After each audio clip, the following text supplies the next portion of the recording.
Let's talk about a moment that I think drives so many parents absolutely crazy. You know the one.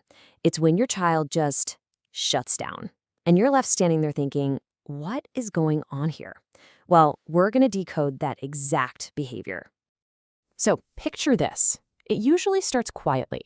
You see your child, maybe just sitting over in the corner of the room, looking like he's a million miles away.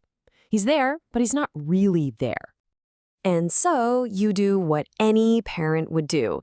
You try to get things moving with a totally normal request. Something like, hey, it's time for homework, or come on, let's work on those math problems. You're just trying to help, right? And in return, you get absolutely nothing. It's like you're not even speaking. He doesn't look up, doesn't answer, and that silence just hangs in the air, and you can feel your patience just starting to fray. And that's when this question just explodes in your head. It starts with confusion, but it turns into frustration, even anger, pretty fast. Is he being lazy? Is this defiance? Why won't he even try? It just looks like he has zero motivation. But what if that's not it at all? Okay, so here's where we have to flip the script entirely. Because the truth, it's the complete opposite of what it looks like on the surface. It's not that he doesn't have the desire. Oh, he does. He wants to succeed, he wants to learn, he wants to make you happy more than anything. And this, right here, is the real issue. That inaction you're seeing, it's not apathy, it's paralysis, and it's caused by fear. The fear of not being good enough, of getting it wrong. That fear is so big, it feels safer to just do nothing at all than to try and fail.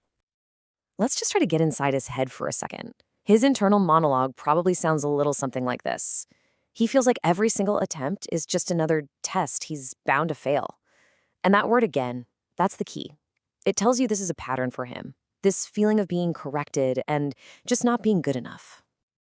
And it goes even deeper than that. See, it's not just about getting an answer right or wrong on a piece of paper. It's about his worth as a person.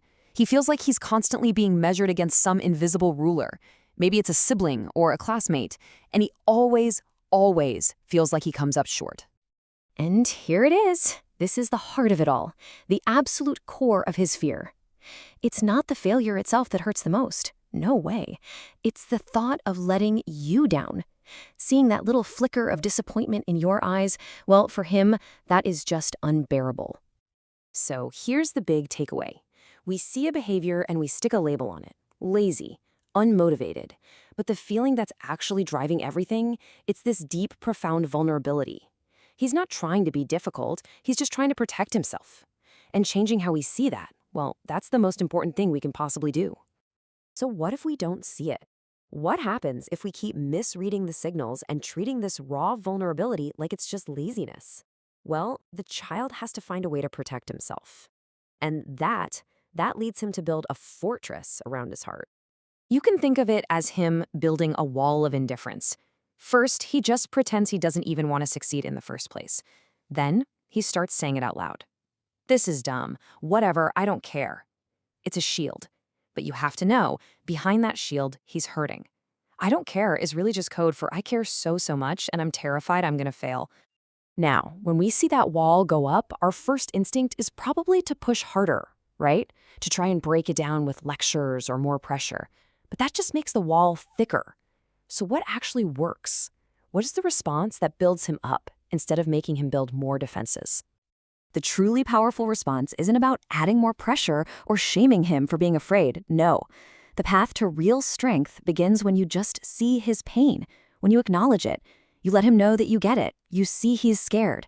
And then, gently, you show him that failure isn't the end of the world. It's just part of the process. You know, everything we've talked about, the understanding, the empathy, the gentle guidance, it all comes down to one thing. It's about communicating one simple foundational truth that can completely change how he sees himself. And this is it. This is the message that tears down the fear. His grades, his performance, the mistakes he makes, none of it defines who he is.